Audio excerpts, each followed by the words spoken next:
से चल।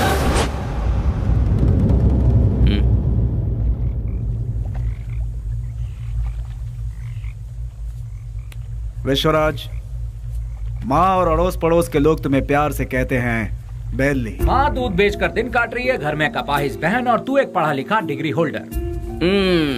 पढ़ लिख कर भी यहाँ नौकरी नहीं मिली, मिल गई तो वो भी 3 से 4 हजार रुपए वाली। उस पैसे से तो अपनी बहन का इलाज करवाएगा या फिर घर चलाएगा या फिर उस बेचारी की किसी अच्छी जगह पर शादी करवाएगा। काम के चक्कर में कहीं से लोन लो, लोन का फिर ब्याज भरो, ब्याज नहीं तो ब्याज का ब्याज भरो, नहीं भर पाए तो घर बार को बेच दो। किस्मत साथ देती नहीं, शराफत हमसे छूटती नहीं। जिन्हें देश को चलाना चाहिए वही आज देश को बेच रहे हैं। यहाँ तुम्हें कैसे जीना चाहिए तुम खुद नहीं जानते। यहाँ जो अपने आप को बचाता है वही जीता है। घर की जिम्मेदारी उठाता बेटा, बहन की सेवा करता भाई। जरा सोच ले, जितनी जिम्मेदारियां उठाता है क्या उतनी वैल्यू मिलती है तुझे? नहीं मिलती। पैसा दोस्त पैसा, दुनिया को सिर्फ पैसा चाहिए। तू अपना गांव छोड़कर हमारे साथ हमारे रास्ते पर चलता बन। तुझे हम एक सही रास्ता बताएंगे। जिसके पास दौलत है, इज्जत यहाँ उसी की होती है। सोचना है तो सोच ले, कल सुबह में जवाब दे देना।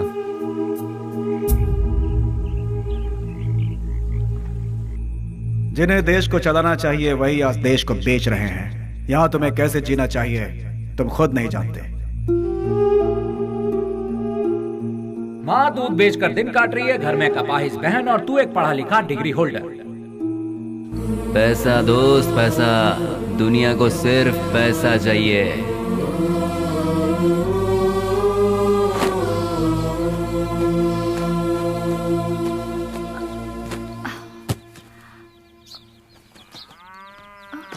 कहाँ जा रहे हो बेली? तुमने तो कुछ बताया ही नहीं। अचानक ये बाहर जाने का फैसला कब किया? अरे हाँ, मैं रात को ही बताने वाला था पर भूल गया। मेरा एक फ्रेंड है बैंगलोर में, कल उसका फोन आया था। वहाँ मेरे लिए एक नौकरी है, उसी सिलसिले में जा रहा हूँ। बेटा बेली, तू हम सबको ऐसे अकेला छोड़कर इतनी दूर चला जाएगा बेटा?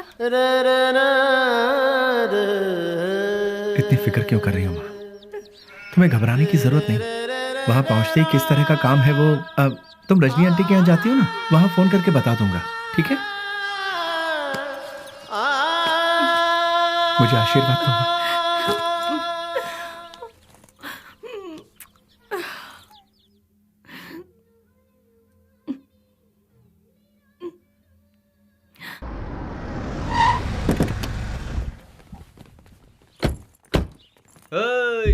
आजा आजा।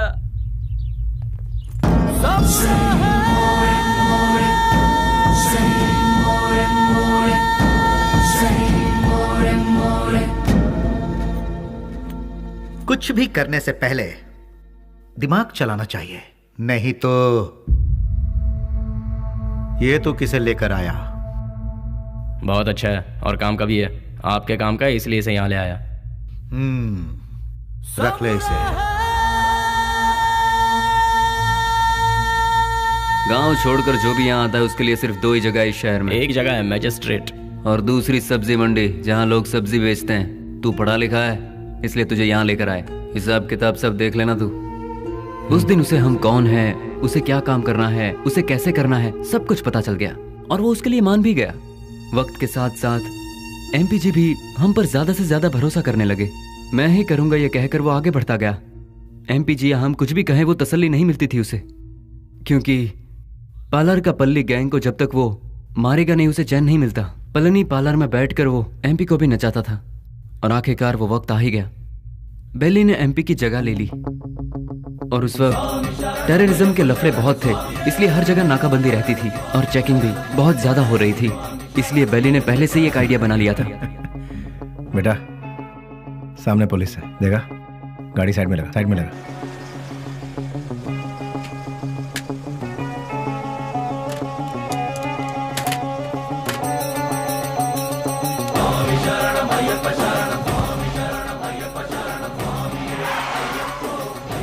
स्वामी नमस्कार। स्वामी नमस्कार। घर जा रहे हो? जी स्वामी। निकाल दे। ठीक है जाओ, बोल दो।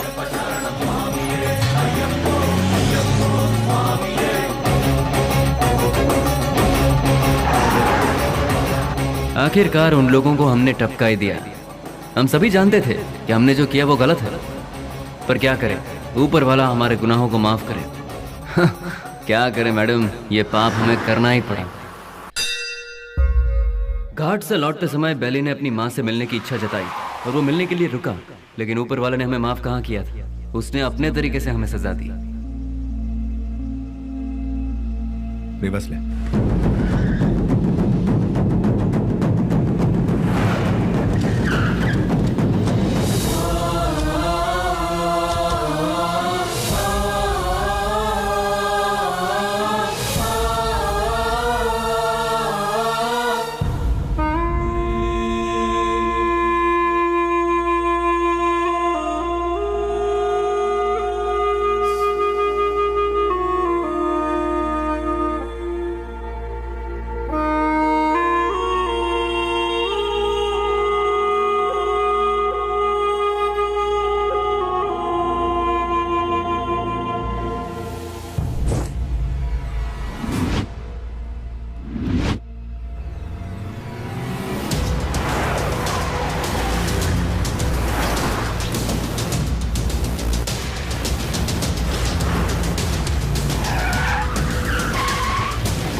भाई को धोखे से मारा मैडम, धोखे से मारा भाई को।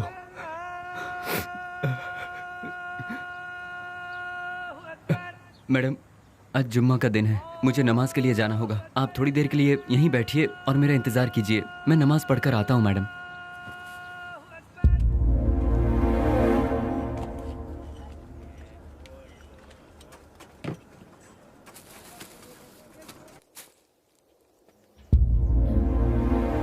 अरे बाप रे, बेंगलोर में ऐसा कौन है जो इतना बड़ा अन्नदान कर रहा है? वहीं जाती हूँ, बड़ी जोर की भूख लगी है।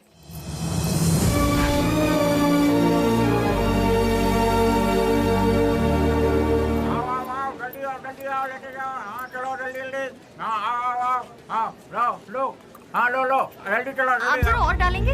हाँ ये लो, अब चलो बाजू हटो, आइए आइए। अरे हटिए ना। आओ जल्दी आओ तुम लोग। अरे जल्दी किसी को भेजो, आदमी बहुत ज्यादा है, भीड़ बढ़ती जा रही है। जरा हटिए ना प्लीज। Hello, excuse me. हाँ क्या? ये खाना तुमने बनाया है? हाँ जी हाँ, मैं ही हमेशा बनाता हूँ। बहुत ही टेस्टी है। कितना लेते हो? किसके लिए? खाना बनाने के लिए। कितने लोग आएंगे, कितना बड़ा कैसा फंक्शन है ये बताइएगा या मैं बताऊँ? बहुत बड़ा, बहुत से लोग आएंगे। काहे का फंक्शन? हाँ, खुशियों का मिलन। खुशियाँ? किस बात की खुशियाँ? जो सालों पहले मर गया था वो मरा नहीं है, जिंदा है, इसलिए। तुम समझे नहीं? कोई एक है जो मरा नहीं है, पर दुनिया को लगता है कि वो मर चुका है। जैसे तुम्हारा दोस्त लौट आए तो तुम मीठे पकवान बनाओगे ना? नहीं मैम साहब, बहुत बिजी हूँ। हेलो, जरा एक मिनट। जो जिंदा है उसका नाम नहीं पूछोगे? बेली।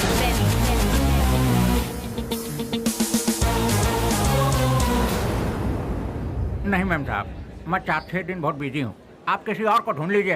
अरे राम लखन, अरे देखो दाल में नमक ठीक से पड़ा है कि नहीं? सारा दिन काम तो रखा बैठे रहते हो, देखो।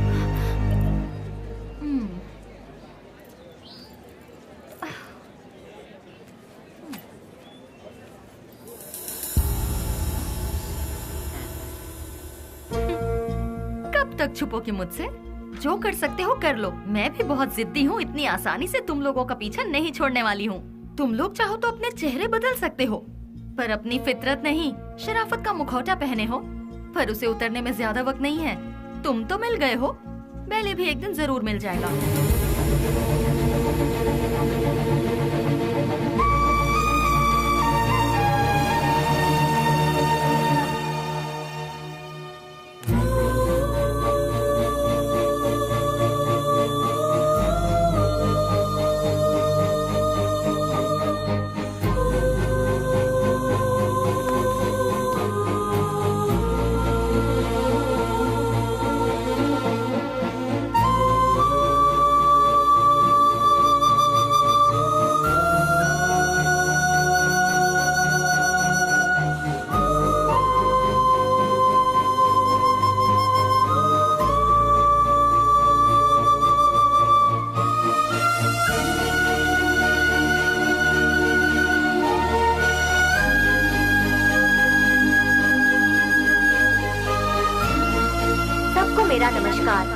का ये प्रोग्राम हम लोगों ने किस लिए रखा है ये आप सभी लोग जानते हैं। अनाथ बच्चों की मदद करते हुए उन सबको पढ़ा लिखा कर आज का ये प्रोग्राम हम लोगों ने किस लिए रखा है, दिन रात एक करते हुए इन बच्चों को कुछ बनाने के लिए अपना सारा समय देकर इतनी छोटी सी उम्र में पूरे कर्नाटक राज्य की पहली IAS ऑफिसर कुमारी स्नेहा जी माइक पर आकर 2-4 शब्द कहें, ऐसे में उनसे विनती करती हूँ।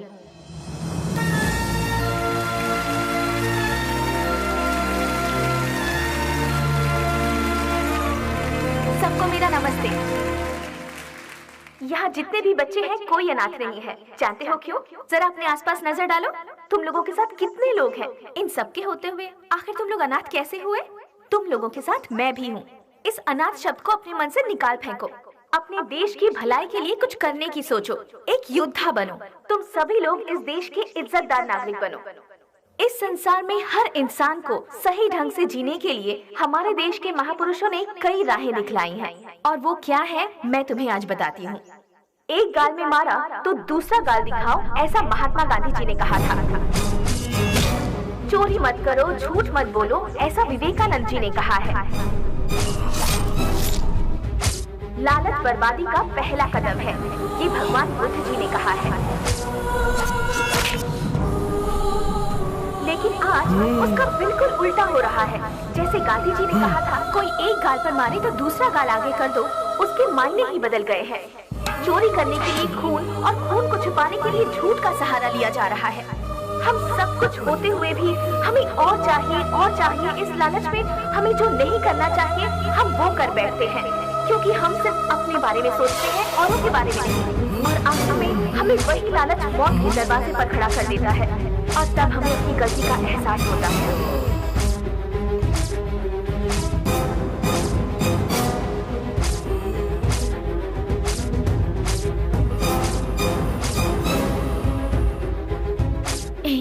मैं तुम्हारे आने का इंतजार करूंगी।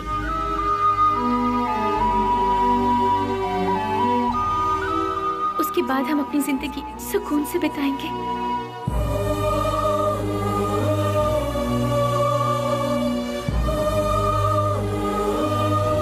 बिल्कुल ऐसी है आज की दुनिया। इसीलिए बच्चों, तुम सब हमारे देश की रीढ़ की हड्डी बनकर इस देश को और ऊंचाई पर ले जाना और अपने देश का नाम रोशन करना, यही मेरा सपना है। तुम करोगे ना? तो मैं अपनी बात को यहीं पर खत्म करती हूँ। जय हिंद, जय भारत माता।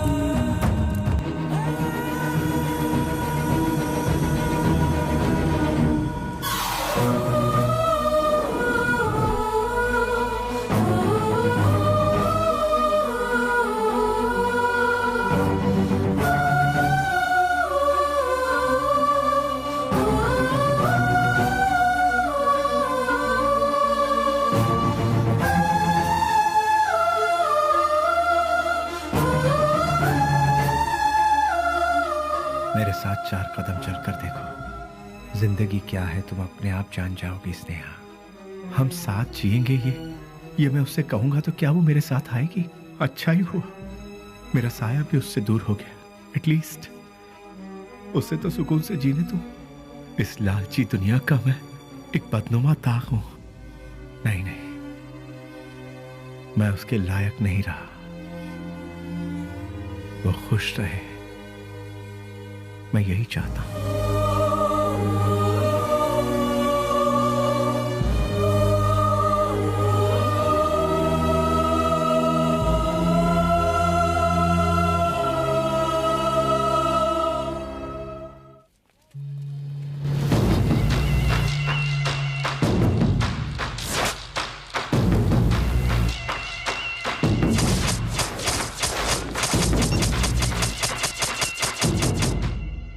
मेरे यार, कैसा है रे? अरे रफीक, मैं तो ठीक हूँ। तू कैसा है यार? मैं भी ठीक हूँ यार। पुजारी, सीना, ये दोनों भी ठीक है ना? मैं ठीक हूँ यार। तू कैसा है? मैं एकदम ठीक हूँ प्यारे। दोस्त, जिन लोगों ने हमारा यह हाल किया ना, उनमें से सभी चले गए, बस एक बचा हुआ है रे। हम लोगों ने उसे कैसे छोड़ दिया यार? उसे खलास करने के लिए फिर से हम सभी को फील्ड में उतरना पड़ेगा। प्लीज।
छोड़ दो मुझे, छोड़ दो मुझे। तू नहीं हम सबको आपस में अलग किया था ना, आज तेरी बारी है। आज तुझे मौत से क्यों डर लग रहा है? तेरे तो ना ही कोई बाल बच्चे हैं और ना ही कोई माँ बाप। तेरे साथ ही सब चले गए, अब तू जी कर क्या करेगा? तू भी मौत का मजा चख ले। अपने माँ बाप से पैदा हुए शरीफ बच्चों को यहाँ जीने नहीं दिया जाता, तो तेरे जैसे कमीने को इस दुनिया में जीने का कोई हक नहीं है। छोड़ दो। तेरे साथ ही सब इस दुनिया से जा चुके हैं, तो तू जी के क्या करेगा? किसके लिए जिएगा तू? इसीलिए मौत का मजा चख ले।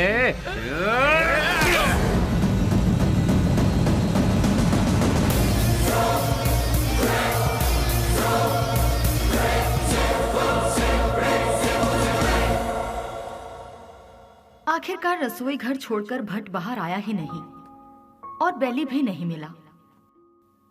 मैं सब कुछ जान चुकी थी, लेकिन बेली का क्या हुआ, ये जानने के लिए मैंने सब कुछ लिख लिया। लेकिन क्लाइमैक्स, बेली जिंदा है कि नहीं, कहानी का अंत मुझे चाहिए।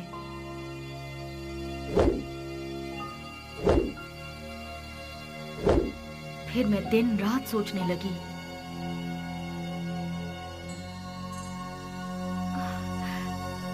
यस, मिल गया। मुझे पता है आप मुझे सब कुछ बताएंगे। बेली की पूरी कहानी अगर कोई बता सकता है तो वो कोई और नहीं, वो सिर्फ आप बता सकते हैं। बेली इस दुनिया में है या मर गया, ये कोई और नहीं जानता। सर, बेली का क्या हुआ? उसके क्लाइमैक्स का क्या हुआ? बेली की माँ को पता है कि बेली जिंदा है? बेली को उसकी लवर मिली कि नहीं? बेली की खोई हुई याददाश्त वापस आई कि नहीं? बेली की लवर यानी कि आपकी बहन को वो जिंदा है कि नहीं इसका पता चला? उसने क्या कहा और आपने उसे क्या जवाब दिया? बताइए सर। सर, मैडम का फंक्शन सीडी सर।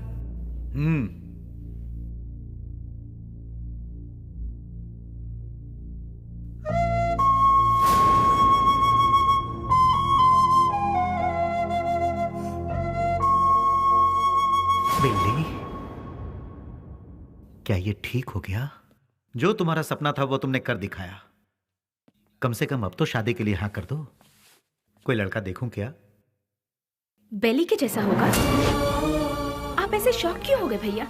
बेली के जैसे ही कोई लड़का मिलेगा ना मुझे। बिल्ली बिल्ली बिल्ली बिल्ली बिल्ली कब का मर चुका है? जो मर चुका है उसकी याद में बार बार अपने आप को क्यों सता रही हो? वो जिंदा है इसीलिए। इंटेलिजेंस की रिपोर्ट क्या है ये आपसे ज्यादा अच्छी तरह से मैं जानती हूँ भैया। बेली जिंदा है भैया। ये मैं जानती हूँ, लेकिन वो कहाँ है ये बात सिर्फ आप जानते हैं। भैया मुझे सिर्फ एक बार उसे दिखा दो भैया, दिखा दो ना प्लीज भैया। दिखाऊंगा तो शादी करोगी क्या? लेकिन बिल्ली से नहीं, किसी दूसरे लड़के से। यस, ही इज अलाइव, वो जिंदा है, लेकिन अब वो जिंदा नहीं रहेगा। मैं तुम्हें बेली से मिलाऊंगा। Just wait for 3 days। अगर तुम बेली को देखने के बाद किसी और से शादी करोगी तो ही वो जिंदा रहेगा। अगर जिद करोगी कि वही चाहिए तो वो मर जाएगा। फैसला कर लो, उसे जिंदा रखना है या फिर उसे मारना है।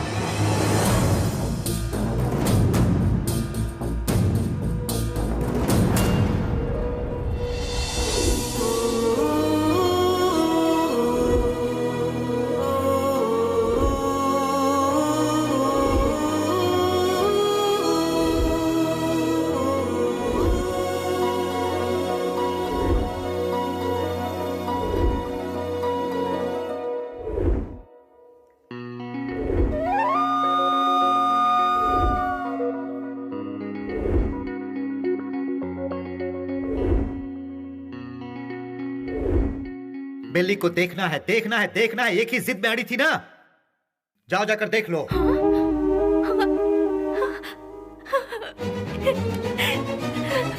नेहा, उसकी जिंदगी और मौत तुम्हारे हाथ में है।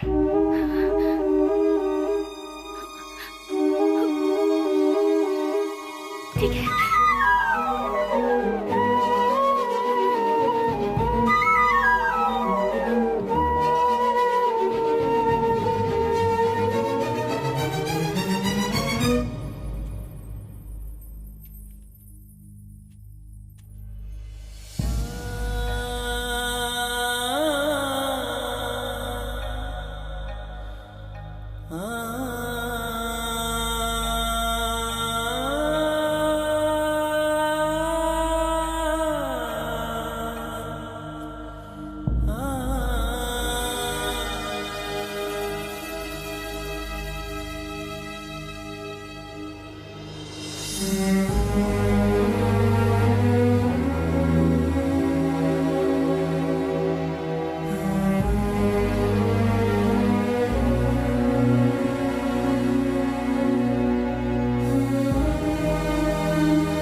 तुझे एक बार देखना है, वो इसी जिद में अड़ी हुई है। मेरी बहन I mean, अपनी दोस्त के खातिर तो आएगा ना।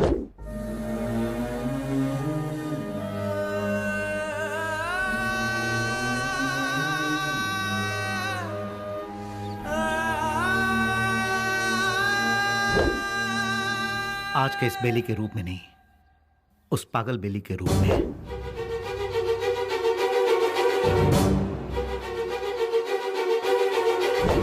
जब तुम उसके सामने आओगे तो पागल बेली बनकर आओगे, आओगे ना?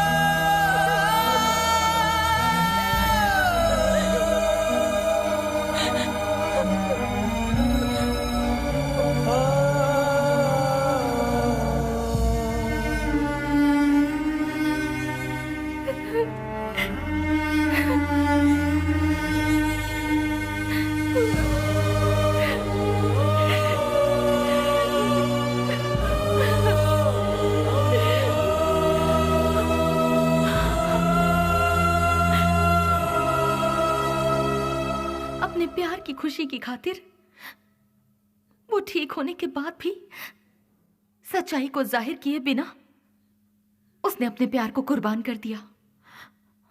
He is really great sir, really great.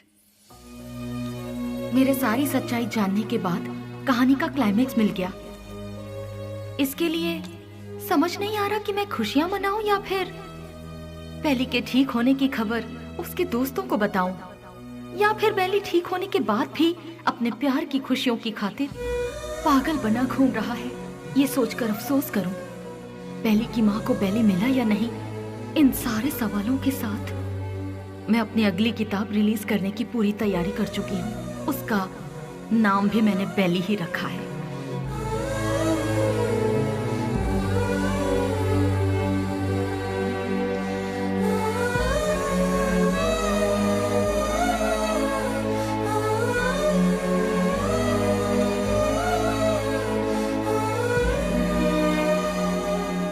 हमारी जिंदगी के सफर में हमें ऐसे कई लोग मिलते हैं जिन्होंने जिंदगी के ऐसे रूप देखे हैं जिनकी हम कल्पना भी नहीं कर सकते, और उन्हीं में से एक है बेली।